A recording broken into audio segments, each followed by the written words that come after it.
Donc, il est 11 heures, donc nous allons démarrer. Donc, tout d'abord, bonjour à tous. Donc, bienvenue au webinaire Segmenter vos chaînes de valeur pour augmenter vos performances. Donc, je voudrais tout d'abord remercier Gaëtan Douvier pour la conception et la préparation des documents que nous allons partager ensemble. Je voulais aussi remercier Noëlla Balerio, Nathalie Grange, Xavier Burtin et Roberto Moroncelli pour la programmation et l'organisation de ce webinaire. Donc, quelques règles pour démarrer qui sont désormais extrêmement communes. Pendant les 40-45 prochaines minutes, vous serez en mute. Vous pouvez poser et interagir poser vos questions sur le chat. Xavier Burtin va les collecter. Et à la fin de la session, on aura une quinzaine, vingtaine de minutes donc, pour répondre à différentes questions. Donc, je suis Jean-Marc Fonchet. Je suis un expert value chain chez FESO depuis 10 ans.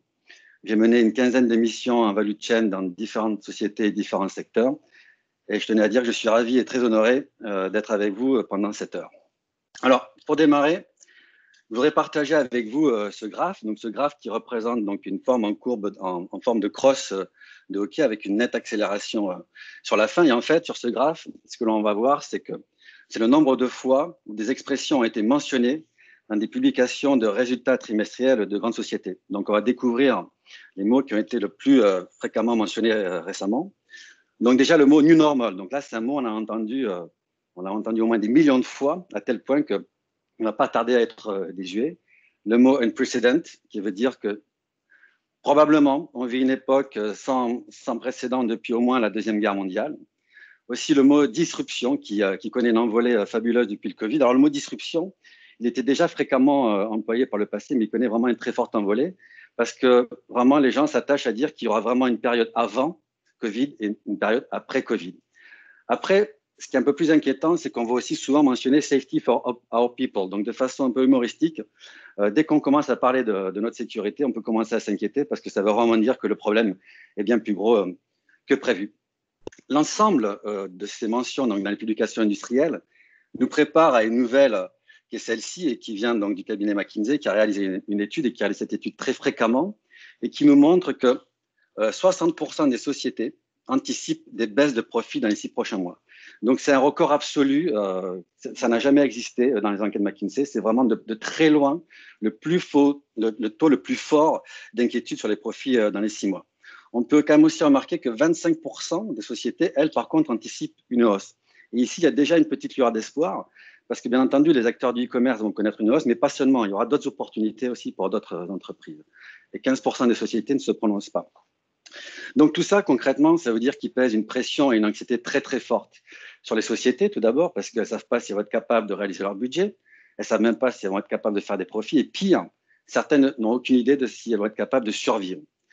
S'il y a de la pression pour les sociétés, on peut imaginer que la pression sur les salariés est encore plus forte.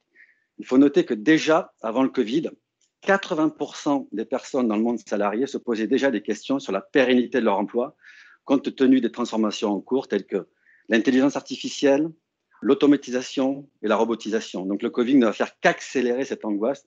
Les gens vont se demander s'ils vont devoir reconsidérer leurs projets d'avenir et pire, s'ils vont devoir reconsidérer les projets d'avenir de leurs enfants. Donc, par rapport à ça, ce qui est certain, c'est qu'il va y avoir un choc. On va sentir la douleur passer. Par contre, la souffrance, comme on dit, est optionnelle. Tout le monde ne va pas souffrir. Tout dépend de comment on va réagir à ce choc. Donc, il y a deux façons de réagir. Et pour cela, j'ai pris l'image de la force, le côté obscur et le côté positif de la force. Donc, le côté obscur de la force dans la réaction, ça va être de dire, dans ce contexte qui est chaotique, je vais me replier et je vais être dans l'immédiateté. Je vais rentrer en mode panique. Le mode panique, c'est pas souvent une bonne idée parce que ça justifie le fait qu'on dépose le cerveau et on va mener plein d'actions un petit peu en aveugle en espérant que ça crée un résultat. Et on va être obsédé, mais quand je dis obsédé, c'est qu'on va ne faire que ça, que de la réduction de coûts. Alors, la réduction de coûts, c'est bien. D'ailleurs, c'est ni bien ni mauvais. Ce qui est quand même moins bien, c'est de faire que ça comme projet d'entreprise, même dans un contexte comme le Covid, parce que tout montre, et notre expérience montre, et de nombreuses études montrent, qu'irrémédiablement, la seule poursuite de la réduction des coûts se termine par la disparition, en général, de l'entreprise. On peut aussi réagir de l'autre côté de la force, du côté positif, et se dire qu'il faudrait prendre du recul, avoir du discernement, et se poser la création de valeur. Alors là, on peut se dire, tiens, c'est quand même étonnant, parce qu'on est dans une période totalement agité, troublé, et on nous raconte qu'il faut chercher la création de valeur. Effectivement, pourquoi? Parce que de toute façon, tout ne va pas s'effondrer. Donc, les modes de consommation, les types de services vont évoluer, ils vont se déplacer, mais ils ne vont pas tous mourir. Donc, les gens vont s'adapter et donc les entreprises vont devoir s'adapter. Et dans ces déplacements, dans ces mouvements, il y a des opportunités à saisir pour toutes les sociétés pour créer de la valeur et donc apporter de la valeur aux clients. Ensuite, pourquoi du recul et du discernement? Parce que de toute façon, on va le voir, le changement, il est brutal maintenant, mais il n'est pas nouveau. Ça fait déjà depuis au moins une quinzaine d'années que le rythme du changement s'accélère. Donc, il y a le Covid, mais il y aura aussi quelque chose après. Pour résumer sur ce document, ce qui est certain, c'est que les décisions que les entreprises vont prendre vont réellement révéler ce qu'elles sont, fondamentalement.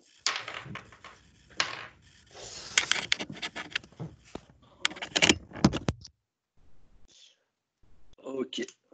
Donc, ici, sur ce graphe, on peut voir donc, la vitesse d'adoption de produits et de services pour toucher 50 millions d'utilisateurs. Donc, ce qui est intéressant ici, c'est qu'on voit la vitesse. C'est-à-dire qu'auparavant, si on prend l'exemple de l'ordinateur, il a fallu à peu près 14 ans pour qu'il y ait 50 millions de personnes qui possèdent des ordinateurs personnels. WeChat, il a fallu 1 an pour toucher 50 millions. Donc, on voit que l'accélération est massive. Donc, cette accélération, elle existait déjà et le Covid ne fait que l'accélérer. Ce qu'il faut comprendre par là, c'est que les sociétés n'ont pas forcément attendu le Covid pour se poser la question de la création de valeur et pour se poser la question de comment je m'adapte. Ce n'est pas un sujet qui est nouveau, celui-là. Il ne fait que s'accélérer. Donc, ce que l'on constate, c'est que les sociétés, depuis quelques années, avant on parlait de change management, mais depuis quelques années, on parle essentiellement de plan de transformation. C'est que pour répondre au rythme du changement, les sociétés mettent en place des plans de transformation. Et là, il faut noter un chiffre qui est quand même assez percutant, c'est que les plans de transformation sont 75% du temps des échecs. Je répète, les plans de transformation sont 75% du temps des échecs. Que ce soit les transformations digitales, où là, on dépasse les 80%. Que ce soit les fusions et acquisitions, qui, au lieu de faire 1 + 1 = 2, souvent se terminent à moins que 1. Que ce soit le lancement de nouveaux produits, où là aussi, on frise les 80% de flop. Que ce soit les programmes de change management ou de développement du leadership, 75% de ces transformations sont des échecs. On parle à l'échelle du monde de centaines de milliards mais qui ne se transforment pas et qui ne donnent pas les résultats voulus, qu'on pourrait vraisemblablement investir autrement. Et dès aujourd'hui, vous-même, vous pouvez vous poser la question de comment vous voulez vraiment investir dans les prochaines semaines, sur quoi il faut investir. La partie change management et leadership, malgré les efforts qui sont menés, on n'arrive pas à décoller depuis quelques années, d'après le sondage Gallup, que 70% des salariés sont désengagés, voire activement désengagés, c'est-à-dire qu'ils vont dans l'entreprise avec une certaine volonté de ralentir les choses dans le monde. Voilà. Donc tout ça, ça ne produit pas les résultats voulus. D'ailleurs, en parlant des plans de transformation, on pourrait faire une petite comparaison avec les frites McCain. C'est que ce n'est pas forcément ceux qui en parlent le plus qui le réussissent le mieux. Si vous tapez sur Internet et que vous tapez des sociétés qui ont du succès comme Amazon, Haier, Zara, etc., vous ne verrez pas parler de plans de transformation et pourtant ces sociétés connaissent de très très fortes croissances. Alors, ce qui est intéressant, et maintenant on va focaliser, c'est que comme on vient de voir que le changement n'est pas nouveau, on va regarder comment ont performé 5 grandes sociétés depuis les 15 dernières années. Donc, pour ce faire, on a décidé de focaliser sur des sociétés qui sont classées donc, chez Gartner dans les sociétés les plus fortes en supply chain. Ce qui est intéressant de constater, vous le verrez ici, c'est qu'il y a certaines sociétés qui sont classées comme des masters, c'est-à-dire qu'elles ne sont même pas dans le classement, elles sont au-dessus des autres, elles dominent la compétition au point de vue de l'organisation supply chain. Et on a pris 2 autres sociétés qui sont connues de tout le monde, donc Johnson & Johnson et 3M. Alors, on voit bien, on part depuis 2005 ici, jusqu'à 2020, et on va regarder l'évolution du chiffre d'affaires, donc de la croissance. Donc, on constate que pour ces 3 sociétés-là, finalement, on a l'impression que le passé, c'est un lieu de résidence. Je répète, on a l'impression que le passé, c'est un lieu de résidence. Pourquoi? Parce que quelle que soit la qualité du travail qu'elles font, quels que soient les projets de transformation, d'adaptation qu'elles mènent, elles sont très bonnes à reproduire le résultat d'avant. Des fois un petit peu en baisse, mais globalement, elles reproduisent assez bien les performances d'avant. Alors, c'est ni bien ni mal. Ça peut très bien délivrer des valeurs attendues par rapport aux actionnaires. Ça peut très bien délivrer le niveau de profit attendu. Par contre, ce ne sont pas des sociétés qui croissent. Et donc, on peut se demander quel va être réellement leur avenir. Après, si on s'intéresse aux sociétés, donc les fameux usual suspects, on pourrait prendre d'autres exemples. Hein. On pourrait prendre une fois de plus Zara, Haier, Ping An, qui est une société d'assurance en Asie qui est devenue une véritable tech compagnie avec une croissance totalement folle. On pourrait prendre aussi Dyson, qui fait des produits technologiques, mais pas à base d'informatique. Ces sociétés ont de fortes croissances. On voit au départ, et c'est intéressant, que ces sociétés, la croissance n'est pas très forte. Hein. On ne peut pas dire que ça soit une croissance d'un seul coup. Ce sont des sociétés qui progressivement ont rattrapé les trois sociétés dont on parle, les ont dépassées, et puis maintenant, on peut dire qu'elles sont très, très, très loin devant, hein, puisqu'on compare à peu près 100 milliards contre des chiffres autour de 300 milliards. Elles ont pris nettement l'avantage. Un des messages qu'il faut retenir de ça, c'est qu'il ne faut pas avoir peur de rester immobile, il faut plutôt avoir peur de ne pas avancer lentement. Donc, des sociétés qui veulent se transformer en 3 et 6 mois peuvent prendre du recul et du discernement et se dire est-ce que c'est vraiment ça dont j'ai besoin, ou j'entame une démarche qui va être un peu plus longue, totalement focalisée sur la valeur, comme Apple et Amazon, qui sont des sociétés focalisées sur la valeur apportée aux clients, et petit à petit, je vais avoir une nette progression. Jeff Bezos dit souvent lui-même, lorsqu'il commente les résultats du quarter, que s'il a eu les résultats de ce quarter-là, c'est parce qu'il a préparé ce quarter depuis 2 ans. Donc, ce sont des gens qui ont quand même une longueur de vue un peu supérieure aux sociétés qu'on va qualifier de court-termistes. Ce document-là, il donne une bonne idée de quelle est la différence entre une société qui est très, très bonne en supply chain et une société qui est très, très bonne en value chain. P&G, Johnson & Johnson, troisième, pas de discussion possible. Gartner l'a dit, donc c'est vrai. Ils sont très bons en supply chain. Par contre, Amazon et Apple, qui sont aussi très bons en supply chain, on peut dire qu'ils sont encore meilleurs en value chain. Et je pense que dans la création de valeur, ce que les sociétés doivent viser, bien entendu, c'est la création de valeur et pas forcément l'immobilisme et d'être bon purement en technique supply chain. Lorsqu'on voit ce graphe, on commence aussi à comprendre, et on vient de le visualiser, ce que c'est l'antifragilité. Donc, qui est un concept qui a été apporté par Nicolas Nassib Taleb, donc, avec son livre Antifragile qui est excellent. Donc, les sociétés antifragiles, quelle que soit l'évolution du temps, et le temps égale aussi donc, les disruptions, le temps égale le changement, ne cessent sans arrêt de croître et d'augmenter leur proposition de valeur. À contrario de sociétés qui, elles, sont fragiles, donc ça va être malheureusement peut-être le cas avec le Covid, donc des sociétés fragiles, elles vont prendre le choc, donc la douleur, mais elles vont aussi souffrir puisqu'elles ne vont pas être capables de se renouveler pour plusieurs raisons, à court de cash ou de créativité, vont s'effondrer. On a des sociétés robustes. Donc des sociétés robustes, c'est un petit peu comme une image physique, si vous voulez. Société robuste, c'est que je prends le coup, j'ai mal, mais je résiste, je reste debout, et je me contente d'encaisser, hein, donc j'essaye de réagir, mais je ne me projette pas sur la création de valeur, et donc inexorablement, je m'effondre. Il y a un autre mot aussi qui est à la mode, qui est le mot résilient.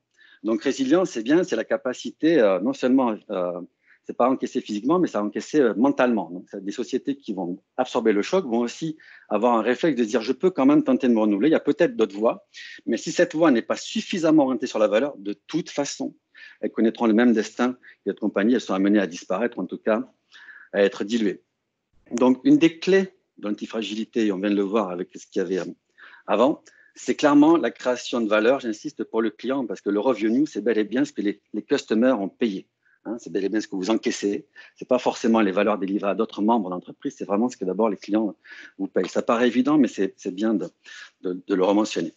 Donc déjà à ce moment-là, on peut prendre un peu de recul et se dire, vous pouvez vous demander où est-ce que vous vous situez, comment vous le sentez, et commencer à vous dire, tiens, ça serait peut-être agréable d'aller un peu plus vers l'antifragilité et commencer à imaginer comment on peut faire. Alors, pour continuer, comme on parle beaucoup de valeur, ça va être intéressant de créer un alignement sur la compréhension du mot de valeur. Donc, on parle énormément de chaînes de valeur, donc des value chain experts, il y en a partout, des value chain approach, on en a partout. De toute façon, c'est pas bien compliqué. Le mot valeur, il est absolument sur tous les agendas, que ce soit pour les sociétés qui disent nous avons besoin d'une mission, d'une vision et de valeur. Nous délivrons de la valeur à nos clients. Nous délivrons de la valeur aux actionnaires. Nous avons besoin d'améliorer nos chaînes de valeur. Nous valorisons nos employés. Bon, bref, quand la valeur est partout comme ça veut dire qu'en fait, elle est nulle part. Parce que c'est pas très clair, en fait, ce qu'on entend par là. Donc, c'est un terme qui, de mon point de vue, est surutilisé, totalement sous-compris. Et la vocation et l'ambition de ce webinaire, c'est bel et bien d'aider à converger vers ce que c'est la valeur pour créer un alignement très, très fort de bout en bout. Donc, pour ce faire, on va prendre un petit exemple avec ce dessin. Et donc, ce dessin, il vise à montrer qu'en fait, la valeur, c'est une question de perspective et donc de perception.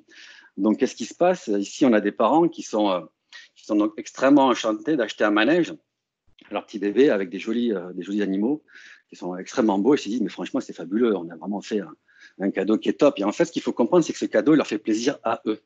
Donc, si vous mettez dans l'image d'une société, ayez déjà ce réflexe, dès que vous faites plaisir à vous, demandez si c'est bien ça la bonne démarche. Parce que là, les parents se sont fait plaisir, ils adorent ce qu'ils ont acheté, ils se font plaisir. Par contre, le bébé, bon, lui, qu'est-ce qu'il voit? Bon, ben, il voit l'arrière-train des animaux. Alors, c'est pas que c'est beau ou que c'est moche, c'est pas la question, mais clairement, il ne voit pas la même chose. Donc, celui qui doit utiliser la solution ne voit pas la même chose. Donc, posez-vous la question aussi d'entreprise, de cette perspective. Ce que vous pensez beau et fort et fabuleux, est-ce que la perception des clients est la même, hein? Et la meilleure façon de savoir, c'est de clairement le demander directement. On le verra tout à l'heure.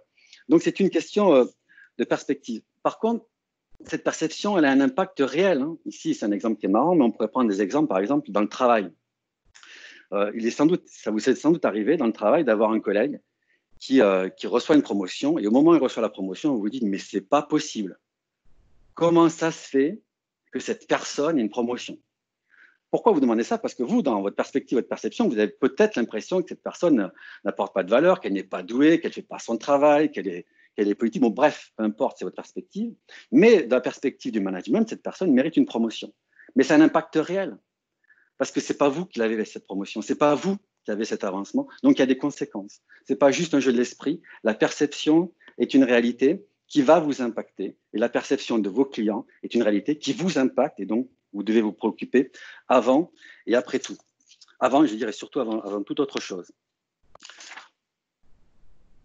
La valeur, donc, varie selon les perspectives. Si on se met dans la perspective fournisseur ou partenaire de société, la valeur, ça va être le chiffre d'affaires qui est fait, le profit que l'on sort. Mais ça va être aussi, quand on est fournisseur, on est obsédé. Hein, tous les fournisseurs sont obsédés pour créer du relationnel, pour créer de la confiance et pour essayer d'anticiper le futur parce qu'ils veulent créer des relations et assurer la pérennité de leur entreprise. Donc, on voit que la valeur dans ce cas-là, ça va être des émotions, mais aussi des chiffres. Si on se place du côté maintenant société, la valeur en interne, ça peut être au niveau de la finance, le profit, les économies, le cash, l'inventaire, les actionnaires, le stock. Donc en général, en finance, hein, c'est normal, il n'y a pas beaucoup de place pour certains types d'émotions, mais on suit des chiffres. Pour la partie employée, la valeur, elle peut être multiple. Hein. Ça peut être la reconnaissance au travail, l'attention qu'on porte à ce que vous faites, ça peut être des bonus, ça peut être votre salaire et la progression de ce salaire. Le fait d'être écouté, de pouvoir se sentir capable d'intervenir. Donc, ça va être un mélange très fort d'émotions et de côté économique. Le côté économique n'efface pas les émotions. Hein. C'est-à-dire que c'est illusoire de bien payer les gens sans se préoccuper de leurs émotions. C'est une attitude qui est assez spéciale de certaines entreprises. Elles pensent que l'argent égale le bonheur. Donc, c'est un concept qu'on peut challenger, bien entendu. Sur la partie client, ici, la valeur perçue par le client, ça peut être le fait d'être pas cher, bien sûr, mais c'est pas que ça. Mais c'est souvent pas ça d'ailleurs, pas que ça. C'est la vitesse, à quelle vitesse je peux avoir le produit. Est-ce que lorsque je suis une entreprise et que je fais des commandes, est-ce que je suis reçu, est-ce que je reçois mes produits à l'heure voulue, à la quantité voulue, parce que c'est important pour que je puisse faire mes opérations comme prévu. Le fait d'avoir un service extra ou d'avoir des produits cool, ça peut être ça. Donc c'est beaucoup d'émotions et aussi de l'économique. Et là, on marque la notion de words of mouth et recommendation. Ça veut dire qu'on provoque des émotions qui vont avoir un impact après, parce que la perception de la qualité de ce qu'ils reçoivent ou du service va forcément créer quelque chose chez eux qu'ils vont partager avec leurs collègues en positif ou en négatif. Donc maintenant, ce que l'on peut faire, c'est regarder un peu plus précisément le chaînon de la création de valeur. Donc ici, pour les gens qui sont de la supply chain, il y en a pas mal, on reconnaît une approche telle que le modèle SCORE, donc qui nous permet un petit peu d'avoir un langage commun en supply chain. On retrouve les activités de planning, les activités de sourcing, les activités de make et les activités de deliver. Donc, comment ça marche dans la plupart des entreprises, hein, de toute façon, c'est une supply chain classique. Depuis des années, les entreprises ont été très fortes pour développer ce qu'on appelle des programmes d'excellence fonctionnelle. des programmes d'excellence fonctionnels, c'est-à-dire que je vais être très, très bon dans mon silo. Donc, si je suis dans la partie customer, les gens vont développer, par exemple, l'expérience client. Ils vont dire, il faut que j'améliore l'expérience client, il faut que j'améliore le customer service. Donc, ils vont faire tout un programme là-dessus. Ils vont essayer de développer ça au maximum. Pareil pour la partie deliver. Les gens se disent, tiens, il faut que je fasse un programme d'optimisation des coûts de transport, optimisation du network, que j'envoie des camions le plus chargés possible, comme ça j'ai réduit mes coûts. Et c'est fantastique, c'est merveilleux. Des programmes aussi du type TPM en manufacturing, c'est-à-dire comment j'augmente ma productivité et je réduis mes coûts de fabrication et je pourrais continuer avec les achats, etc. Le problème de ces programmes d'opération fonctionnelle, c'est que, il faut être conforme par rapport aux attentes du silo, c'est-à-dire qu'il faut vraiment produire ce qui est attendu, on ne peut pas vraiment créer. On voit bien visuellement qu'on interagit assez peu avec les autres, mais le vrai souci, c'est que les indicateurs qui vont vous dire que vous êtes en train de performer dans un silo, en général, cette performance se fait souvent au détriment des autres. C'est-à-dire que pour améliorer un silo, vous allez dégrader les autres. On peut prendre un exemple. Sur la partie customer, si vous dites, tiens, moi je suis dans le commerce, je vais à tout prix développer les ventes. Donc, vous allez sans doute avoir une idée hors norme à laquelle jamais personne n'a pensé, vous allez dire il faut réduire les prix, en espérant que ça va déclencher un effet volume, ce qui est vraiment à vérifier en général.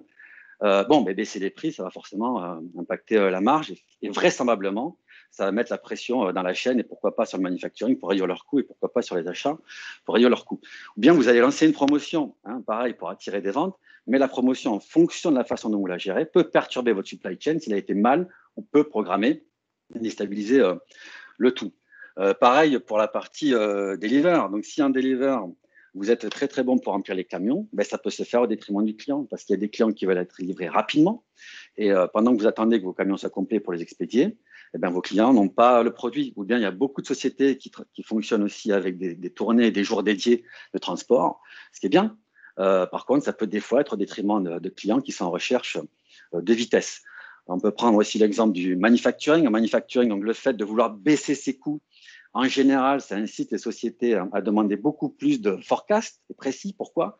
Parce que s'ils ont des forecasts précis, des prévisions précises, ils se disent, un peu comme Tetris, je vais pouvoir optimiser et surtout maximiser mes batchs de production, donc baisser le coût. Le problème de ça, c'est qu'en général, ça crée du stock à la sortie de la production, mais ça crée aussi du stock en amont parce qu'il faut un peu mieux gérer la partie fournisseur et donc il faut davantage stocker. Et ça crée souvent des augmentations de délai, ce qui n'est pas forcément toujours favorable aux clients parce que plus vous créez des batchs, moins vous faites de variétés de produits et plus vos délais de livraison vont augmenter.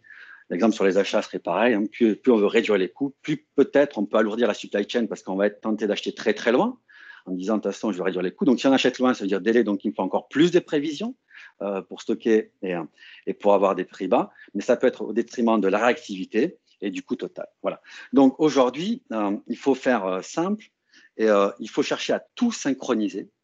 Et comme on l'a vu avant, il faut tout synchroniser à partir du client. Voilà. Donc là, c'est vraiment ça la création de valeur. Elle démarre ici. Et la synchronisation démarre ici. Et donc, on donne un exemple avec quelqu'un qui tire une corde. Pourquoi? Parce qu'une fois que l'on comprend ce que les clients veulent ou sont prêts à acheter, forcément, ça va avoir un impact sur la façon d'organiser mes distribution centers ou sur ce que je vais stocker et sur à quelle vitesse et comment je dois livrer. Mais une fois qu'on comprend comment on doit stocker et comment on doit délivrer, ça a forcément un impact sur la façon d'organiser mon planning et mon lancement en production pour que je me synchronise et que je m'aligne sur la partie du client. Et bien entendu, une fois que je sais un peu mieux ce que je dois fabriquer pour satisfaire le client, j'ai une meilleure idée de ce que je dois approvisionner et de comment je dois gérer mes fournisseurs. Donc la valeur est tirée tout le long et c'est bel et bien ça le programme qu'il faut mettre en œuvre de synchronisation. Alors pourquoi le titre de ce slide, c'est « Faites quelque chose de différent pour obtenir des résultats différents ». Tout simplement parce que ce qu'on décrit là, ce n'est pas forcément nouveau. Par contre, très peu de sociétés le mettent en œuvre. Regardez autour de vous, regardez vos sociétés. Combien vous faites de programmes d'excellence fonctionnelle? Et si vous avez des programmes d'excellence fonctionnelle, votre premier réflexe, c'est de dire c'est pas ce qu'il faut faire. Je répète, c'est pas ce qu'il faut faire. Il faut démarrer par d'abord une synchronisation. Et comme on l'a vu avant, ne cherchez pas à aller vite, démarrez lentement, mais soyez obsédés par la synchronisation vers le client et vous allez découvrir d'autres horizons et réellement une autre façon de faire et on va partager cette approche avec vous. Donc, reprenons l'exemple d'Amazon et de P&G. Donc, il y a quelques années, P&G a fait un accord avec Amazon pour réduire ses coûts de livraison, puisque la réduction des coûts, de leur point de vue, c'était important et ça peut l'être. Par contre, ce que l'on voit, c'est qu'après ce deal, on peut pas forcément dire que leur chiffre d'affaires est nettement augmenté. Donc, est-ce que ça a influencé la perception client? Bon, pas. Mais ce dont on se rend compte, c'est qu'Amazon, petit à petit, lui, est en train de se poser la question de devenir un acteur donc, de grande surface. Donc, il a racheté une société donc, qui s'appelle Whole Food Market pour devenir lui-même un acteur donc, sur le physique. Mais Amazon, surtout, a eu l'avantage de capter toutes les données de P&G. Toutes les données qui concernent le client ont été captées. Alibaba a bâti son succès sur une seule chose. Il faut regarder les conférences du Chief Technology Officer d'Alibaba, que sur une seule chose, c'est dataifier le client. C'est-à-dire d'accumuler un maximum de données sur le client. C'est comme ça qu'Alibaba a grandi. Donc, quand on se sépare de ces données clients, il faut se demander pourquoi on le fait, si quelque part on ne prend pas un niveau de risque trop élevé. Se déconnecter du client, ce n'est pas toujours la meilleure façon de créer l'alignement ou de créer de la valeur, ce qui peut challenger certaines organisations qui différencient clairement la vente de la production, parce qu'on différencie souvent la partie exécution du reste. Ça peut se challenger vraiment dans le monde d'aujourd'hui, parce qu'on est de plus en plus sur la synchronisation, sur la vitesse d'adaptation. Donc, ce sont des choses qui sont à réfléchir. Elles peuvent être tout à fait adaptées, comme peut-être un peu moins adaptées suivant les cas. Donc maintenant, ce que je voulais partager avec vous, c'est l'approche que l'on propose sur ce chemin donc, de la création de valeur. Donc, l'approche que l'on fait est d'abord basée sur un principe, c'est que les changements, les adaptations, elles doivent d'abord venir des personnes. Ils ne peuvent pas venir de l'extérieur. Donc, le fait de dire qu'on doit changer, ça n'a jamais fait changer quelqu'un. Si vous avez des enfants, admettons que votre enfant ne soit pas très bon en maths, et vous allez lui expliquer, voilà, écoute, mon garçon, il faut être bon en maths, comme ça tu auras un super métier comme papa ou maman. Les maths, c'est fantastique, ça va te permettre de travailler dans des grandes sociétés, etc., etc. Vous lui dire, il faut gagner de l'argent, comme ça tu auras un métier intéressant. Ça n'a aucun impact. Aucun. S'il ne veut pas le faire, il ne travaillera pas en maths. Vous pouvez lui acheter le meilleur PC du monde, le meilleur prof particulier. Si lui, à un moment, ne déclenche pas l'envie, il ne se passera rien. Donc, on va opérer de la même façon. On a pris l'image de l'œuf parce que toute la pression externe qui va être appliquée sur l'œuf va le faire casser, alors que la pression interne du poussin pour émerger, pour naître, va faire effectivement que la vie va se créer et on voit bien que le poussin va grandir et va devenir beaucoup plus gros. C'est l'image aussi des sociétés qu'on a vues tout à l'heure, comme Amazon et Apple. Donc ici, on applique des principes qui sont assez connus. C'est que le changement, il vient à 70% des gens, 20% de coaching et 10% de théorie. Alors je répète, 10% de théorie. Certains le connaissent mais n'appliquent pas. Des exemples, c'est que beaucoup de sociétés qui cherchent à se transformer et qui, comme toutes les sociétés, veulent créer de la valeur, plus de chiffre d'affaires, moins de coûts, plus d'innovation, plus de digitalisation, c'est quasiment partout les mêmes programmes. Eh bien, elles se disent, bah, attendez, avant de transformer, moi, je vais faire un super plan, un master plan, un truc que vous n'avez jamais vu, avec des formations, des revues, des matrices de compétences, des processus de furieux, etc. C'est-à-dire que les gens sont obsédés pour protéger les gens qui touchent le produit, pour protéger les gens qui sont en contact avec la réalité au quotidien, de dire, vous inquiétez pas, vous n'avez pas réfléchi, on a réfléchi pour vous. Bon, ça ne marche pas. Parce que si vous n'avez pas ces 70% de transpiration, il ne se passe absolument rien. Les gens ne vont rien faire. Donc là aussi, par rapport au programme de transformation que vous avez en cours, posez-vous la question. Est-ce qu'on n'est pas en train de trop planifier? Est-ce qu'on n'est pas en train de trop border? Est-ce qu'on fait attention de partir de l'intérieur de l'œuf pour faire émerger ce qu'il y a? Et encore une fois, je répète, ne soyez pas pressés. Parce qu'on ne peut pas passer d'un œuf, d'un poussin à une poule en un mois. Ça ne marche pas. Il y a quelque chose qui est organique et qui doit se passer. Par contre, quand on voit Amazon et Apple tout à l'heure, ça vaut le coup de le faire. Et si on se projette en 2025, si vous démarrez la démarche dans le bon sens, si vous posez la question de la création de la valeur en engageant les gens, en 2025, vous verrez que vos résultats auront des allures extrêmement fantastiques et vous ne regretterez pas cet investissement. L'étape que l'on propose est cette étape, donc une première étape de découverte du client, une étape d'alignement interne, comment on fédère les gens qui pensent, les managers avec les gens qui exécutent. Au terrain, on les met tous ensemble parce que ça va se co-créer ensemble. Ensuite, comment on va prioriser, toujours pareil en équipe. Et comment, une fois qu'on a compris où est-ce qu'on veut aller, comment on priorise, comment on va mettre une stratégie pour, je dirais, finalement altérer ici la perception client et donc avoir de la croissance, ou en tout cas augmenter nos performances. Donc, avant de passer à l'étape de discovery, qui est la partie perception, faire un petit exemple sur ça, c'est que ça vient de Ford, donc c'est quand même sérieux. Donc, les deux choses les plus importantes n'apparaissent pas au bilan de l'entreprise. Sa réputation et ses hommes. Alors, encore une fois qu'on dit ça, ouais, c'est marrant, c'est intéressant, mais ce n'est pas forcément pris en compte. Alors, on a appelé ça le Ford P&L. Pourquoi? Parce que le Ford P&L, ça serait le P&L, donc le Profit and Loss d'aujourd'hui, donc est-ce qu'on est profitable ou pas, auquel on ajoute la perception, donc de qui? Des gens qui travaillent pour et autour, et sa réputation. Donc, on va prendre un exemple. Si on prend une société qui fait énormément d'argent, qui est très très bonne pour développer du profit, on peut se dire que si elle ne se préoccupe pas de la perception de ses clients, de savoir s'ils sont contents de ce service, inévitablement à terme, il y aura un souci. Et on peut prendre un exemple qui me vient à l'esprit suite à une discussion avec ma fille, BlackBerry. C'est un exemple connu. Donc, hier, j'avais une interaction avec ma fille par SMS. Et comme elle-même, elle réalise qu'elle est totalement happée par l'iPhone et qu'elle n'arrive pas forcément à s'en défaire, elle a décidé à dire il ne faut plus que je sois connecté, donc il me faut un téléphone qu'elle a qualifié un téléphone pourri. C'est le mot qu'elle a employé. Ce n'est pas très élégant, mais c'est ce qu'elle a employé. Et je lui ai dit, on va trouver ça, c'est pas compliqué. Elle m'a dit, oui, mais un téléphone pourri comme BlackBerry. Ah, d'accord. C'est impressionnant parce que pour toutes les personnes qui sont autour de mon âge, entre 40 et 50, BlackBerry, c'est quand même une légende. C'est quand même quelque chose qui rime avec qualité, qui rime avec technologie. Pour des jeunes adultes, BlackBerry, ça résonne pas du tout pareil. Et la réputation est perdue. Donc, même si BlackBerry revient, ils ont énormément de retard à travailler. Donc, pareil aussi, si on prend l'exemple des salariés, si vous êtes très, très bon en profit and loss, mais que vous ne vous préoccupez pas de comment vos salariés progressent humainement eux-mêmes, inévitablement, et s'ils sont sous stress, on peut se dire que les meilleurs salariés vont partir. Et si vos salariés partent, ce sont tous les gens qui sont en contact avec le produit, les services et le client qui vont partir, et donc les clients vont en pâtir. Donc, je répète, tous les gens qui sont en contact avec le produit, les services et le client vont partir, et donc les clients aussi vont en pâtir. Ça a des conséquences très concrètes. La première étape, c'est comprendre la perception des clients. Donc pour ça, on s'appuie sur un outil de Perceptionizer qui développe des choses intéressantes là-dessus, où on va poser seulement 2 questions. J'insiste sur la simplicité. Lorsqu'on pose des questions à des clients, il faut se projeter dans la vie de tous les jours. Si vous êtes en couple et que vous voulez savoir si vous êtes heureux, en général, la question que vous allez poser à votre femme ou à votre mari, c'est « est-ce que tu m'aimes » Voilà, ça suffit, il n'y a pas besoin de faire une évaluation en 40 points en disant « est-ce que tu aimes la salle de bain ?» Est-ce que tu aimes mon style vestimentaire? On pose une question simple. Pourquoi faire plus compliqué dans le business? On va poser une question simple, c'est est-ce que vous nous recommanderiez à vos collègues ou à vos meilleurs amis? Alors, la recommandation, elle a un effet surpuissant sur les gens.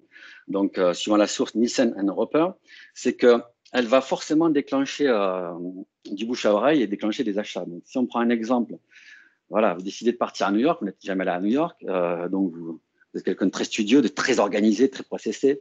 Donc, vous allez regarder Booking, le guide du routard, vous allez regarder sur TripAdvisor les restaurants et vous allez au bout de 2-3 jours trouver le meilleur hôtel de votre point de vue, les meilleurs restaurants et tout est calé. Et si à ce moment-là, vous croisez votre meilleur ami qui dit bah oui, New York, je connais bien. Ah, tu as pris le Hyatt, c'est pas bon du tout, je te conseille l'Hilton et tu devrais aller plutôt dans ces restaurants parce que c'est meilleur. Instantanément, immédiatement, vous prenez votre pain, vous le jetez et vous allez faire ce que dit votre ami qui vous le recommande parce que vous le respectez. Le pouvoir de la recommandation est surpuissant. Donc, encore une fois, il ne faut pas se regarder soi-même. Il faut aussi regarder l'impact qu'on a autour de soi parce que cet effet de recommandation va être très, très fort. J'ai travaillé avec des sociétés qui disent qu'il faut éduquer le client. Ce n'est pas forcément une piste très forte. Si les clients ne perçoivent pas votre qualité de service, c'est plutôt à vous de vous challenger que d'éduquer le client. Deuxième point, est-ce facile de collaborer et de travailler avec nous? Ça aussi, c'est une question puissante et on le voit avec Gartner qui nous dit que dans 96% des cas, lorsque les interactions sont difficiles, les gens auront plus tendance à quitter la société chez qui ils s'approvisionnent et chez qui ils achètent parce qu'ils n'ont pas envie d'avoir des frictions. Alors, tout ça, c'est puissant parce que prenons quand même le temps sur 2-3 exemples. Ici, si les gens évaluent vos produits, vos services de façon bonne, mais aussi la facilité, on est dans une zone de l'amour, c'est quand même pas demain que vos clients vont vous quitter. En tout cas, ils vont vous laisser une deuxième chance s'il y a une rupture ou quoi que ce soit, parce que tout se passe extrêmement bien avec vous. C'est comme dans la vie de tous les jours. Si vous êtes avec un être fabuleux, que vous trouvez extrêmement intelligent et avec qui vous avez des interactions faciles, peut-être de temps en temps des désaccords, mais vous trouvez toujours des solutions, vous n'allez pas la quitter. Ça n'a pas de sens.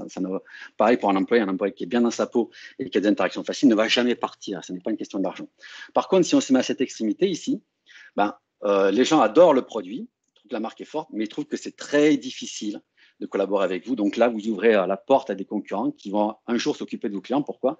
Parce que personne n'a de plaisir à travailler avec des marques qui ne se préoccupent pas de faciliter la vie des gens. Voilà. On peut aller là-dessus. La facilité, c'est vraiment quelque chose qui est distinct de la recommandation, parce que de temps en temps, on est challengé en disant, mais la recommandation, est-ce que c'est pas lié à la facilité? Non, c'est deux choses différentes. Mais elle est bien. Prenons l'exemple d'Amazon. Amazon a donc une recommandation de 7%, ce qu'on appelle le Net Promotion Score, et qui fonctionne de la façon suivante, c'est que lorsqu'on demande est-ce que vous recommanderez la société, ça compte 1 point si les gens mettent 9 ou 10, ça compte 0 s'ils mettent entre 7 et 8, et ça compte moins 1 entre 0 et 6. Donc Amazon, c'est moyen, quoi. C'est pas très élevé. Par contre, Amazon a une croissance de fou. Pourquoi? Parce que c'est très facile de trouver quasiment tous les produits du monde sur la plateforme Amazon. C'est très facile de commander. On a souvent un délai qui est supérieur et meilleur que les autres, mais ce n'est pas tout. C'est aussi très facile de régler un litige. C'est un point sur lequel Amazon est extrêmement fort. Là-dessus, une anecdote rapide. Un jour, donc, comme je me déplace beaucoup, j'avais laissé les codes de ma carte bleue à ma fille, ce qui est une idée assez fabuleuse, je dois dire. Donc, elle a commandé des choses sur Amazon et elle a dû activer le service premium. Et je m'en suis rendu compte avec 3 mois de retard, donc ça m'a coûté 150 €. Et donc, un dimanche après-midi à 16h, j'arrive à contacter Amazon en disant « Rappelez-moi ». J'étais convaincu qu'ils allaient me rappeler lundi. Ils m'ont rappelé tout de suite.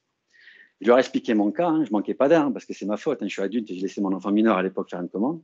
Donc, j'ai expliqué mon cas. J'étais un petit peu énervé. La dame n'a pas répondu pendant quelques secondes. Elle m'a dit « Écoutez, il n'y a eu aucun achat qui a été fait avec le service premium. Je vous rembourse instantanément. » Un événement irritant, ça s'est transformé en une expérience fabuleuse parce qu'ils m'ont contacté tout de suite. Le problème a été réglé tout de suite et j'ai été crédité tout de suite. Là aussi, par rapport à vos sociétés, posez-vous la question, est-ce qu'on est capable d'une telle mise en place de facilité auprès de nos clients dans des processus de retour ou dans des gestions de problèmes? Un autre élément de simplicité pour comprendre la facilité, c'est que les sociétés, il faut comprendre que la facilité ne coûte pas forcément cher. Si on prend c'est pas les mêmes budgets. Si on prend Uber, bien sûr que ça coûtait cher de développer Uber, mais Uber n'a pas investi dans un seul taxi. Si on prend Airbnb, Airbnb s'est focalisé sur faciliter la vie des gens qui veulent réserver des appartements, mais ils n'ont fabriqué aucune chambre. Donc il y a des investissements, bien sûr, mais des investissements d'une toute autre nature et qui peuvent produire des résultats bien plus rapidement que des fois des investissements lourds. Pendant qu'on fait cette enquête de perception auprès des clients, on en profite pour qu'ils nous situent par rapport aux concurrents. Donc, les gros points ici, c'est le barycentre. Et autour, c'est la dispersion des perceptions parce que tout le monde n'a pas la même perception. Et là, lorsque vous avez un document comme ça, c'est pour ça qu'on a mis quelque chose de Sun Tzu, c'est que vous avez une compréhension non filtrée, j'insiste, une compréhension non filtrée par les commerciaux, non filtrée par la direction, non filtrée par le marketing qui vous dit voilà qui vous êtes pour nous. Ça vous dit qui vous êtes pour vos clients. C'est extrêmement puissant. C'est globalement juste, comme on l'a vu, c'est pas précisément faux, c'est globalement juste, ça sert à rien de poser 40 questions. Il faut poser ces 2 questions. Vous nous recommanderez ou est-ce que c'est simple et vous savez où vous êtes? Et ici, sur ce concurrent, peut-être que ce concurrent, vous ne le considérez pas parce que vous estimez qu'ils font des produits de moindre qualité que les vôtres. Vous estimez, vous avez des benchmarks que vous avez achetés, que l'on time in full, la performance, le délai ne sont pas meilleurs que vous. Et pourtant, ce client est devant vous. Et ça, c'est plus important que tous les benchmarks chiffrés qu'on va vous donner. Ce benchmark de la perception, il vous dit, mon concurrent en vert, le compétiteur 3, est préféré à moi quoi qu'il arrive. Et vous avez un océan d'informations. Et vous avez surtout une façon d'aligner tout le monde de façon simple parce qu'il n'y a pas à tergiverser. Ici, il n'y a pas 50 objectifs, il faut être là. Eux, ils vont peut-être se déplacer, mais ce n'est pas grave. Vous devez aller là. Et c'est la seule chose qui fait que votre société va devenir antifragile, c'est de développer la perception de valeur, développer la recommandation et développer les business. Et ça va complètement rechallenger vos projets. Pourquoi? Parce que beaucoup de gens font des projets pour réagir par rapport aux concurrents, pour anticiper par rapport aux concurrents. Mais ce n'est pas la bonne source d'information. Vous pouvez très bien lancer des produits en disant je vais faire moins cher le concurrent en espérant que ça se vende. Mais s'il faut, ce n'est pas ça le problème. S'il faut, c'est que votre service ou la perception de votre marque est bien trop mauvaise. Et que quel que soit le produit que vous lancez, ça ne va pas tout de suite donner des résultats. Donc agissez d'abord sur la perception, investissez par rapport à ça. Ayez des résultats et ne vous préoccupez pas seulement de savoir comment dépassent les concurrents. Regardez la ligne de mire, qui, je le rappelle ici, et c'est bien là qu'il faut être pour dominer. Comment on démarre cette activité-là? On fait un atelier qui s'appelle l'atelier des segmentations des chaînes de valeur. On l'a vu tout à l'heure, Amazon n'a pas qu'un seul service, ils ont 2 niveaux de service, un service standard et un service premium. On sait qu'on ne peut pas avoir le même niveau de service pour tous parce que les attentes sont différentes. Donc, on fait un atelier de travail dans lequel on ramène donc les managers et les exécutants, donc les opérations, on peut aller jusqu'à 30 personnes, on pourra détailler ça une autre fois. On groupe ces marchés avec ces produits et on va demander un petit peu donc, qui achète quoi dans ces marchés. Donc, on croise comme ça. Et ici, on commence à poser une question, on dit, mais est-ce que tous vos clients, est-ce que tous vos marchés ont les mêmes attentes par rapport aux produits? Et on se rend compte que ce n'est pas le cas. En fait, les attentes peuvent être différentes. Donc, on va demander, là, on demande plutôt aux sales, aux ventes, on leur dit, mais comment vous pourrez regrouper des clients qui ont des attentes communes par rapport à des produits communs. Ça veut dire quoi? Qui ont un comportement identique, qui ont une façon de mettre la pression sur vous de façon identique, des attentes de prix hautes, mais pas plus que ça. On ne fait pas de data là-dessus. On n'essaie pas de faire des recoupements par les data. L'impression des vendeurs, pour démarrer, ça suffit. Encore une fois, on simplifie globalement juste plutôt que précisément faux.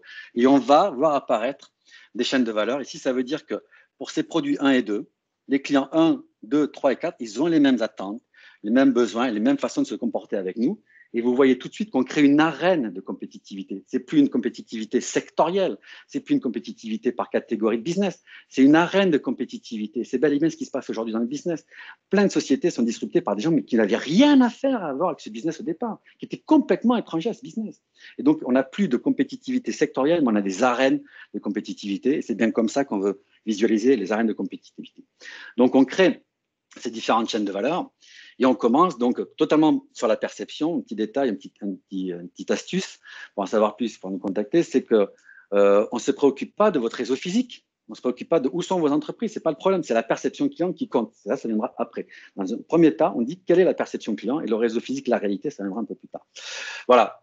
Une étape qu'on ne détaille pas ici et qu'on avait détaillée dans un séminaire avant, c'est une fois que j'ai ces segmentations de chaînes de valeur, donc value chain 1, 2, 3 et 4, et qu'on s'est préoccupé du client, on va être obsédé par mettre un filtre interne. C'est que c'est bien d'avoir des clients et comprendre leur perception. Par contre, on a des objectifs de profit, de cash, de développement. Il y a des clients qui sont stratégiques, il y a des opportunités marché. Donc, il y a une session de travail qu'on pourra expliquer plus tard qui permet à tout le monde de s'aligner, encore une fois, les managers et les exécutants, sur quels sont les critères pour prioriser les value chains. Et après une phase donc, de récolte de données, on va en déduire des priorités, mais ici, ça n'est pas détaillé. Une fois qu'on a les priorisations, donc qu'on a dit par exemple que c'était la value chain 1 qui est importante, on va demander en groupe de prioriser ce qui est le plus important, donc quelle est la bataille qu'il faut gagner. Donc la partie où il faut performer pour que la value chain crée vraiment de la valeur. Et ici, on prend 4 critères. C'est assez simple. Donc le critère de la reliability, qui est en fait une autre façon de dire le long time in full, le niveau de service, responsiveness, qui est la partie lead time, donc vitesse, et 2 critères internes, donc la maîtrise du coût total, j'insiste, la maîtrise du coût total, pas du coût de production, pas du coût acheté, le coût total, et le dernier qui est le cash to carry cycle, donc c'est la capacité à générer du cash. Et on demande aux gens de choisir un seul critère où ils veulent être meilleurs que tous les autres, parce que c'est avec ce critère qu'ils vont gagner cette bataille, et que c'est avec ce critère qu'ils vont développer chaîne de valeur. On peut en prendre qu'un. Parce qu'on ne peut pas faire tout ensemble. Beaucoup de sociétés disent qu'il faut être pas cher, rapide, innovant, etc. Oui, mais on le sait que ce n'est pas possible. Il faut choisir. Au moins au début, il faut choisir. Donc ici, si on choisit que c'est la reliability, c'est un impact important. Pourquoi? Parce que ça veut dire que notamment sur la partie du coût, concrètement, dès le lendemain dans vos opérations, ça va avoir un impact. C'est-à-dire qu'on va privilégier la fiabilité au détriment peut-être de temps en temps du coût. C'est-à-dire que peut-être on va expédier un camion non complet, peut-être qu'on va déplacer un truc de production, un slot de production pour livrer à l'heure parce qu'on sait que c'est très important pour le client. Donc, ça a des impacts réels. Mais l'avantage, c'est que tout le monde va comprendre pourquoi. Et tout le monde sera décomplexé parce qu'on n'aura plus la pression de l'excellence fonctionnelle sur les épaules.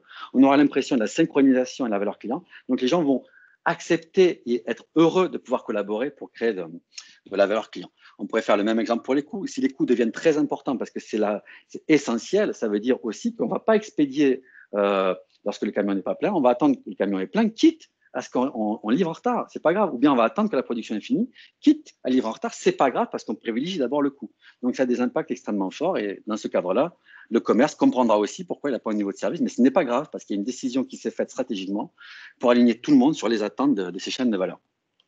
Une fois qu'on fait ça, on va regarder avec tous les stakeholders, notamment les commerciaux, un petit peu comment ils perçoivent leur position entre 0 et 100 vis-à-vis des concurrents, c'est ce qu'on voit ici. Et c'est important la perception, comme je l'ai dit, donc je ne vais pas le redévelopper, parce que l'idée que vous faites de vos concurrents, l'idée que vous faites des endroits où ils sont meilleurs ou pires que vous, ça conduit et ça dicte totalement vos comportements, vos projets d'innovation et le développement de votre entreprise. Donc c'est important d'avoir déjà ce sentiment. Par contre, on comprend bien que ce n'est peut-être pas la vérité, que la seule façon d'avoir la vérité, c'est de demander à vos clients, en utilisant cet outil qu'on appelle Customer Value Analysis, qui est un questionnaire qui est assez court, en général, qui fait une dizaine de questions et qui est très rapide, et qui permet de détecter, lorsqu'on agrège les résultats, quelles sont les priorités de vos clients identifiés. Voilà. Donc ici, lorsqu'on a fait ce questionnaire, on voit que le critère le plus important pour eux, c'était la vitesse de livraison. Et en rectangle, on voit la performance de la société avec qui on travaille. Et en rond, c'est la performance des concurrents. Bon, on voit sur ce critère dans cet exemple que la société n'est pas forcément bien perçue. Encore une fois, ce ne sont pas des chiffres, c'est des perceptions, c'est des questions. Et si les consommateurs ou vos clients ont des perceptions, vous devez les respecter parce que ça joue dans leur prise de décision et dans la façon de travailler ou pas avec vous. On voit aussi ici qu'il y a une perception positive pour le track and trace, c'est-à-dire à peu près où sont les produits, mais ça ne compte que pour 11%, donc c'est peut-être pas la priorité. Donc si vous avez investi des millions sur le track and trace, c'est sans doute une bonne idée parce qu'il y a un résultat, mais est-ce qu'il fallait pas investir d'abord ou un peu plus sur la compréhension de comment j'améliore mon délai de livraison? C'est un exemple, ça c'est un exemple près ceci. Voilà. Une fois qu'on a ça, qu'on a le retour du client et qu'on a compris que tout le monde a appris de ses perceptions en train de se dire, tiens, ma perception était biaisée, c'était pas la bonne, que j'ai compris pourquoi je focalise sur une chaîne de valeur, on va lancer 3 projets pour synchroniser la chaîne de valeur.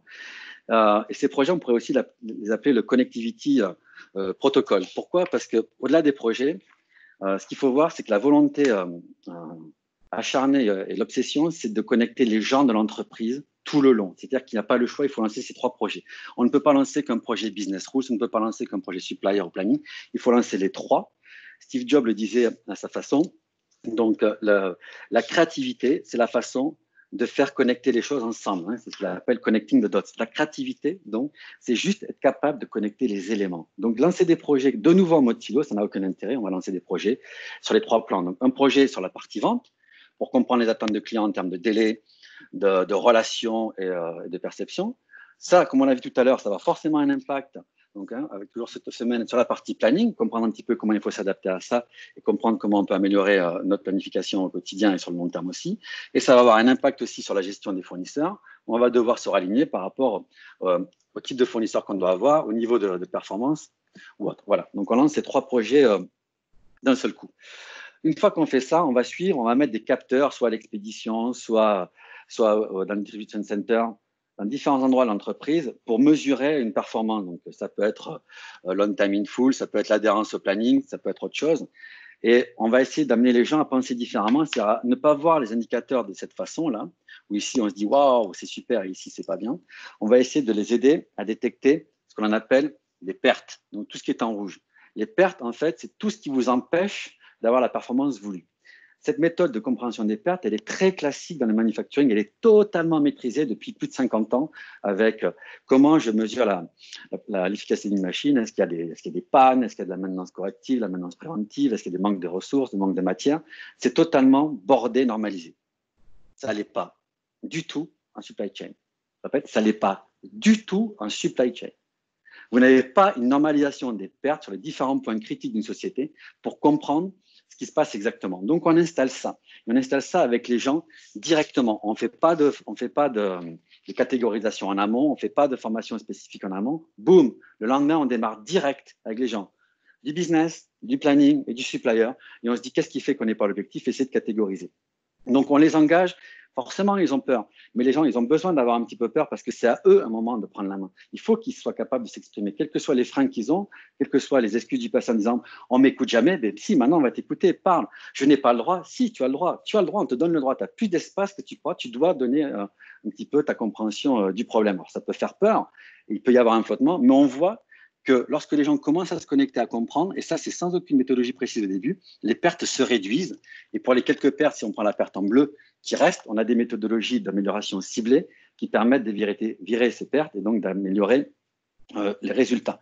Donc, c'est important, c'est capital, cette compréhension des pertes, parce que ça met de la connectivité, ça établit des discussions transversales de bout en bout de façon équilibrée, et au bout d'un mois et demi, les yeux des gens s'allument, les sourires reviennent, les gens comprennent ce qu'ils font, ils comprennent qu'ils peuvent influencer, ils comprennent qu'ils ont un impact concret sur la partie client et qu'on ne leur demande pas juste de fabriquer de façon efficace sans comprendre pourquoi, on ne leur demande pas juste de livrer sans comprendre pourquoi, ils arrivent à connecter toutes les fameuses dots de Steve Jobs.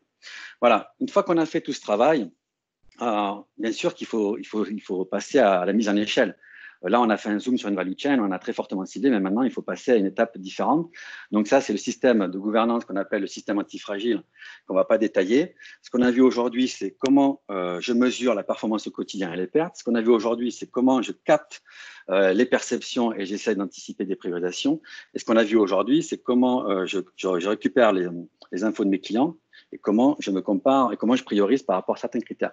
Pour le reste, donc, qui va concerner le plan, comment on va progresser ici, là. Mais ici, forcément, une fois qu'on a ces différentes value chains, eh bien, il faut établir un plan. Quelle value chain on va traiter en priorité et sur quel thème? Sans doute, ce plan peut changer. Il peut changer dans 3 mois, dans 6 mois, mais on peut déjà faire un plan. Et ensuite, comment j'ai un système de suivi de la performance, donc systémique, pour un peu comprendre les évolutions. Et je suis tout le temps obsédé par ça. C'est un petit peu mon radar et mon azimut. La perception peut changer. Il peut y avoir des disruptions qui font que ce qui était vrai le premier trimestre est faux au deuxième trimestre. Il faut le capter et sans arrêt, avec ces engrenages, sera adapté sur les priorités du business.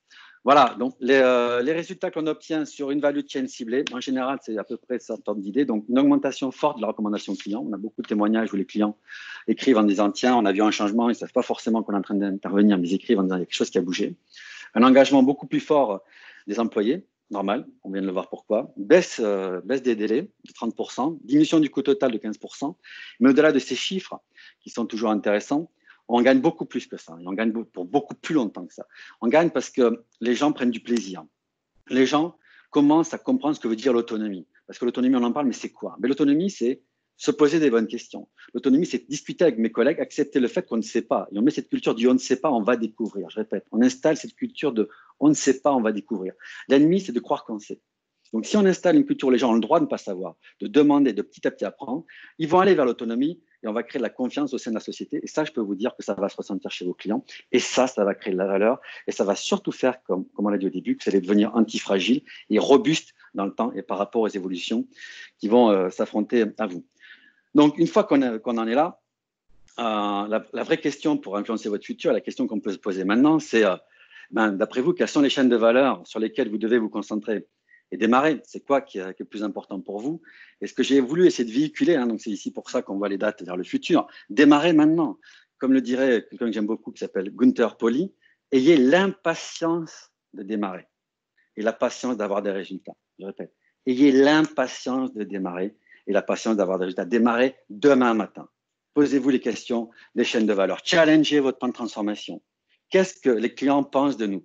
Posez-vous ces questions clés. Est-ce que je suis en train de connecter mes employés sur des choses dont ils ont la responsabilité parce qu'ils touchent le produit? Est-ce que je ne suis pas en train de trop les protéger en mettant tout un système de processus, etc., qui est de toute façon à démontrer qu'il ne produit pas de résultat? Voilà, donc ça, c'est la question pour demain matin. La présentation est terminée. Je voulais conclure en disant que vous allez recevoir à l'issue de ce séminaire tous une enquête très rapide, un petit peu à l'image de ce qu'on a vu, pour savoir ce que vous en avez pensé. Et dans cette enquête, vous aurez l'occasion donc de demander à ce qu'on vous envoie un one-page summary, c'est-à-dire un résumé en une page de ce qui a été fait, des différentes étapes et de comment faire pour donner un niveau de détail un peu plus élevé. Voilà, je vous remercie à tous et je vais remettre tout ça sur le... J'ai unmuté les gens pour savoir s'il y a des questions. Donc Xavier, je ne sais pas si... Est-ce qu'il y a des questions qui peuvent venir avant Xavier? Alors, pour l'instant, donc merci Jean-Marc. Donc, on avait prévu une séance de questions-réponses de 15-20 minutes. Donc, on a été un peu plus long. Il nous reste une petite dizaine de minutes, mais on est bien sûr à votre disposition pour répondre à toute question éventuelle. On peut même éventuellement déborder pour s'il y a des personnes qui veulent vraiment aller plus loin sur certains sujets.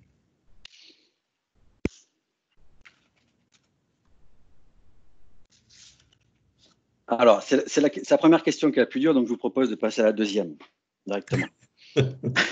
Ça sera plus simple. Bon. Pas de questions? Donc, sur le premier webinaire, on avait eu des questions donc, sur les plannings, la durée. Xavier, donc sur le chat, tu n'avais pas forcément de questions? Non, il n'y a pas eu de questions sur le chat pour l'instant, donc... Ok. C'est le problème d'être limpide, Jean-Marc. Du coup, il n'y a plus de questions à la fin. Je te remercie, Sylvain. Venant de toi, ça me touche tout particulièrement, bien entendu. Ok. Alors, Alors, une remarque, s'il n'y a pas de question, en général, les gens demandent à peu près à quelle vitesse entre le moment où on se dit bonjour et le moment où on commence à avoir de l'amélioration. Il faut compter 5 à 6 mois. Voilà. Sur une value chain donnée, sur un périmètre ciblé, pour voir et ressentir des améliorations et surtout voir un changement en interne et une perception évoluer, il faut 5 à 6 mois. Voilà. Alors après, notre question qu'on m'a posée la dernière fois, où je peux amener des éléments de réponse, combien ça coûte ce genre de programme? Donc, on ne peut pas donner forcément d'échelle là-dessus. La seule chose que je peux dire, ça coûte beaucoup moins cher que des plans de transformation qui ne marchent pas. Ça, c'est certain. La deuxième chose, c'est que ça coûte aussi beaucoup moins cher souvent qu'un programme d'excellence seul. C'est-à-dire qu'avec un programme tel que celui-ci qui est traversant, et qui coûtera moins cher qu'un programme d'excellence fonctionnel, vous aurez de meilleurs résultats. Donc, c'est aussi quelque chose à prendre en compte dans la balance. Bon, mais Silver, donc... Alors, il y a une question là, sur le chat. Existe-t-il un livre ou des références sur l'antifragilité? Alors sur l'antifragilité elle-même, il y a le livre de Nicolas Nassib Taleb, donc il suffit de taper antifragile, c'est lui qui a inventé le terme, donc il y a tout un livre avec son approche qui est beaucoup plus holistique, qui est moins opérationnelle. Voilà. Après, si la question était aussi sur la partie value chain, non, il n'y a pas vraiment de livre sur les value chain. Il y a juste une méthode dont on a vu une partie, parce que c'est pas que ça, une méthode de score, donc qui reprend la segmentation telle qu'on l'a vue. Nous, on l'aborde un peu différemment, mais il y a un petit peu d'écrit, mais c'est très, très limité. Ces segmentations sont faites dans beaucoup de sociétés, donc les fameuses Fast Moving Goods Company, voilà, par Coca, Pepsi et d'autres. C'est quelque chose qui se fait de plus en plus, mais c'est clairement un système qui a la vocation à grandir. On le voit bien à travers nos opérations et qui a toute sa place dans le monde d'aujourd'hui.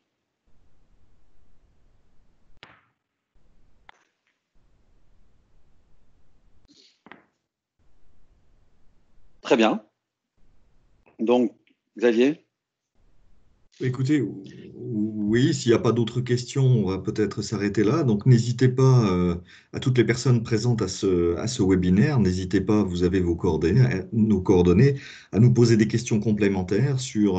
Il y a une question. Il y a une question. Ah, pardon. Ah oui. Quels sont les exemples de secteurs qui ont impliqué cette méthode? Et comment l'appliquer au PME aussi? Oui. Alors, au PME, c'est encore un peu plus facile en fait, sur la partie PME.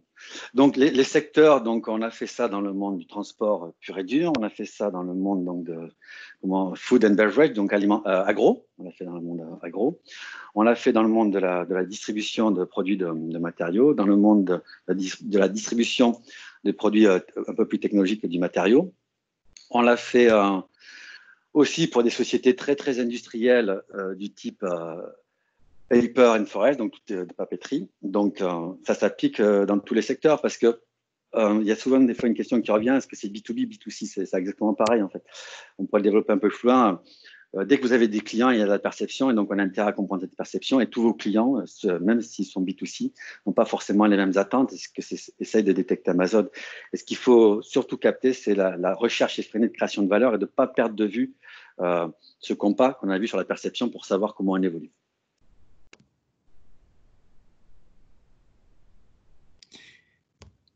En PME, donc je ne sais pas si c'est une question spécifique, c'est en principe, c'est un peu plus, ça peut être plus rapide parce que sûrement une meilleure appréhension des clients et la façon d'aligner peut aller être un peu plus rapide. Donc, c'est un outil qui est très adapté pour des sociétés de taille moyenne. Hein. Donc, tout dépend de ce qu'on entend par taille moyenne parce qu'on a fait ça sur des sociétés entre 30 et 50 millions. Voilà ce qu'on peut entendre par taille moyenne. Ça fonctionne encore plus rapidement. Et on l'a fait encore récemment dans une PME qui est une grosse PME. Voilà, tout à fait.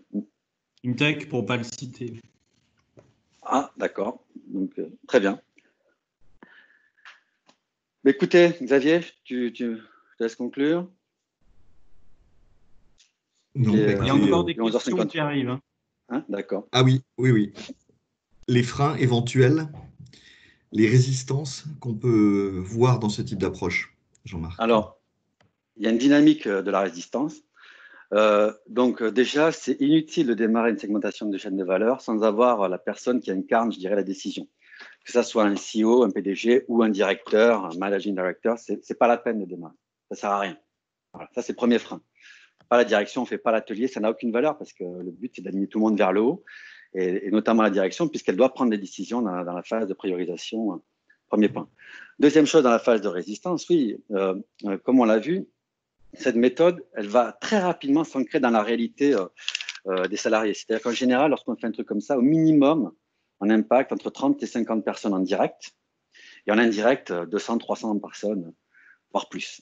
Donc, ces gens-là, qui sont en contact avec, je répète, le produit, le service et le client, mais qui sont des gens opérationnels, hein, qui sont le customer service, qui sont des gens qui font l'ordonnancement, on va se projeter dans leur présent et on va leur poser des questions auxquelles ils pensaient déjà avoir des réponses. Ils vont se rendre compte que finalement, ils n'avaient pas forcément la compréhension de ce qui se passait.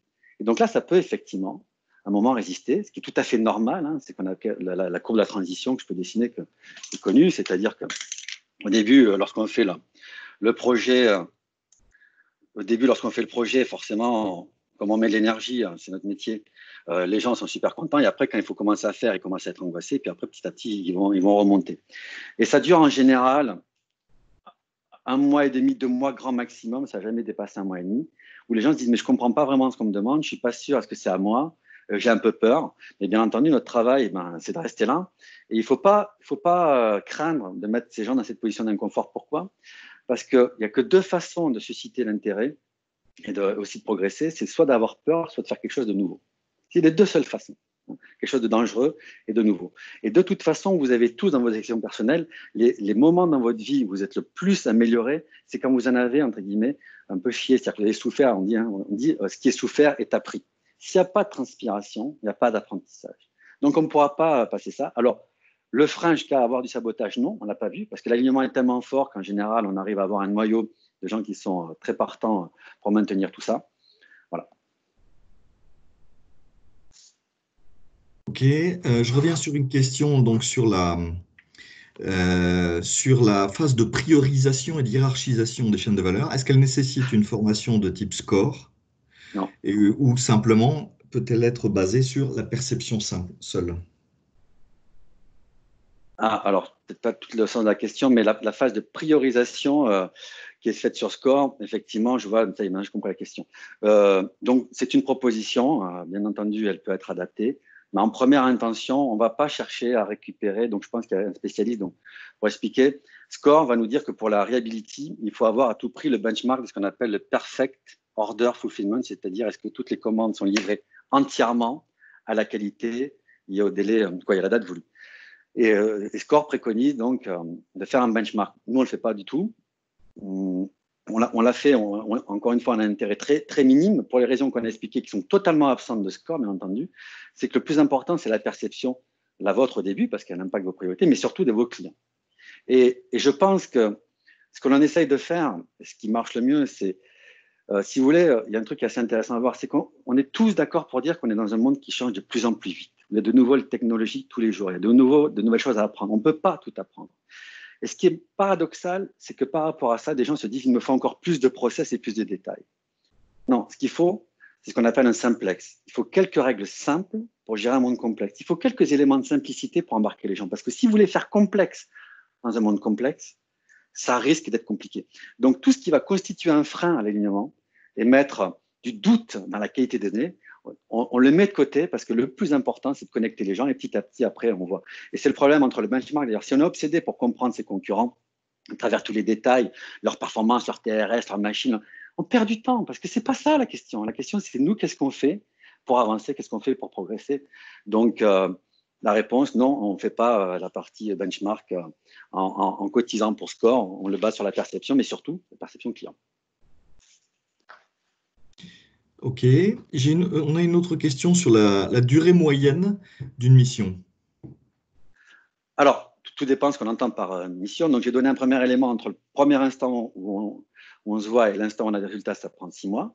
Ça peut être plus long ou plus court. Pourquoi? Parce que bon, ça peut bouger, mais on peut faire une première mission qui consiste à créer l'alignement, mais sans soutenir les projets. C'est pas forcément qu'on conseille parce qu'il faut aller dans la continuité. Il y a vraiment toute technicité sur la compréhension des pairs. Et on peut proposer un accompagnement là des 6 mois qui est pour mettre en place la gouvernance. Et donc là, ça peut durer plus longtemps pour démarrer la gouvernance et l'expansion. Si on prend des groupes qui ne sont pas des très gros groupes, mais quand même qui vont peser 1 ou 2 milliards, on a déjà fait là. On a souvent des gens qui vont avoir une problématique de géomarket, c'est-à-dire qu'ils vont installer ce système. Alors dans ce qu'on a eu, c'était surtout des country market. on va l'installer dans un pays, après on va l'installer dans un autre pays, et donc ça, en fonction de la diffusion, ça prend plus ou moins de temps, mais c'est un outil qui est intéressant stratégiquement, parce que pour de nombreux groupes ou investisseurs, cet outil permet de répondre à des questions simples. C'est est-ce que les gens dans un pays donné comprennent leurs clients? Avec la perception, on le voit. Est-ce qu'ils comprennent là où ils doivent s'améliorer le plus rapidement possible? On peut le voir. Est-ce qu'ils ont un plan pour le mettre en œuvre? Et est-ce que la perception progresse? Et vous avez la réponse très simplement. Il n'y a pas besoin, et j'insiste, hein, dans un mode complexe, il faut simplifier pour arriver sur des choses qui permettent de dire est-ce qu'on est dans la bonne direction. L'ennemi de ça, c'est le micromanaging qui pense réellement que l'enchaînement de bonnes séquences sur 1 ou 2 mois ou 3 mois va donner du résultat à long terme. Ça ne marche pas, on l'a vu sur un dessin avec les majors. Ce n'est pas comme ça que ça fonctionne. On voit des sociétés comme Unilever qui ont abandonné leur publication trimestrielle parce qu'ils disent sur un trimestre, on n'a pas le temps, on ne peut pas le faire. Alors, on n'est pas obligé d'être d'accord avec ça. C'est une approche, ça peut discuter, mais on a des convictions sur le fait que ça, en tout cas, que ça peut produire des résultats. Donc, merci. Alors, il y a une question qui revient, une question importante à mon avis, qui revient sur l'approche. Donc, on a déjà du mal à obtenir la perception client concernant son entreprise. Donc, comment faire concernant la concurrence? Alors, je ne connais pas le contexte, donc je peux juste expliquer comment on fait.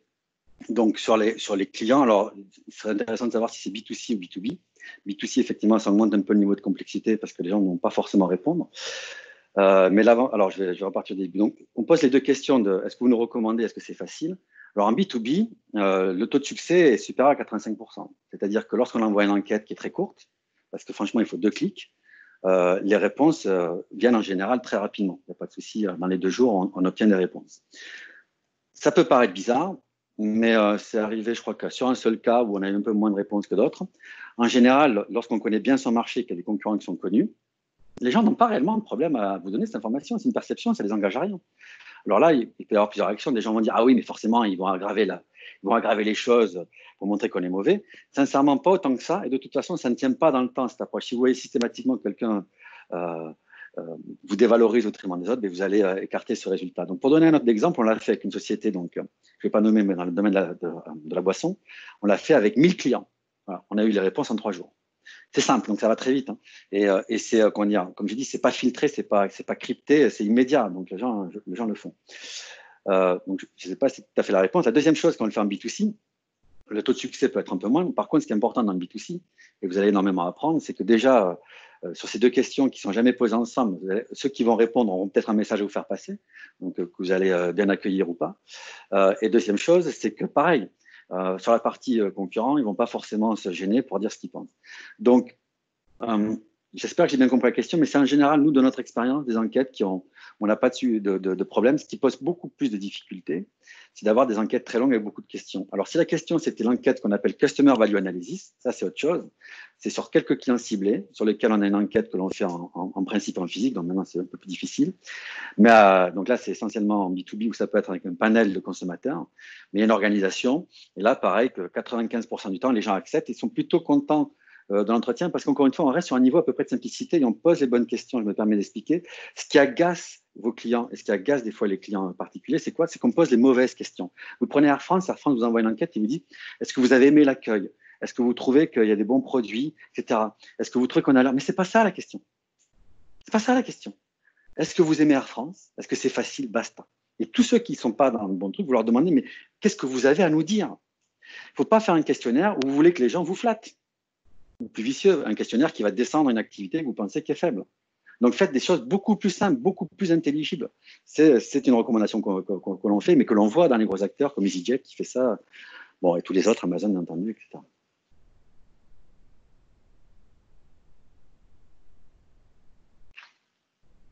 N'hésitez pas à intervenir aussi, parce que je n'ai pas muté tout le monde, hein, s'il y a des questions en direct.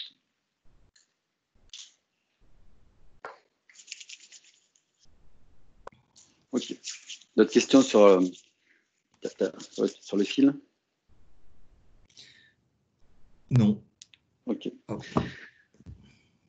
Ben, merci à tous. Donc, dans l'après-midi, en principe, vous recevrez un petit questionnaire de satisfaction, mais extrêmement court, et dans lequel, j'insiste, vous pourrez cliquer ou pas si vous voulez avoir le résumé en une page des concepts clés qui ont été partagés aujourd'hui. Merci beaucoup. Et donc, je vous souhaite une excellente journée et stay safe, comme on dit, restez en sécurité. Merci Jean-Marc. Merci Roberto. Merci beaucoup.